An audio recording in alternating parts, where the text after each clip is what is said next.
రోజు బ్రష్ చేసేటప్పుడు చేయకూడని పొరపాట్లు, మార్చుకోవాల్సిన అంశాలు.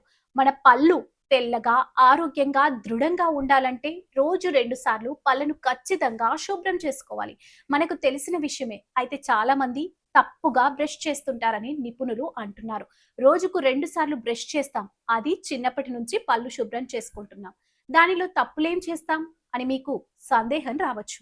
మనం సరైన పద్ధతిలో బ్రష్ చేయకపోవడం, సరైన బ్రష్ వాడకపోవడం వంటి చిన్న పొరపాట్ల కారణంగా పళ్ళల్లో పాచి పేరుకుపోతుంది. దీనివల్ల చిగుళ్ళ వ్యాధి, ఎనామిల్ అరిగిపోవడం, నోటి దుర్వాసన వంటి సమస్యలు ఎదురవుతాయని ఎన్ఎల్ఎం అధ్యయనం పేర్కొంది. ఈ నేపథ్యంలో మనం పళ్ళు శుభ్రం చేసుకునేటప్పుడు చేసే పొరపాట్లేమిటో ఇప్పుడు చూద్దాం. గట్టిగా, మొరటుగా బ్రష్ చేస్తున్నారా? కొంతమంది చాలా మొరటుగా పళ్ళను గట్టిగా రుద్దుతూ బ్రష్ చేస్తుంటారు.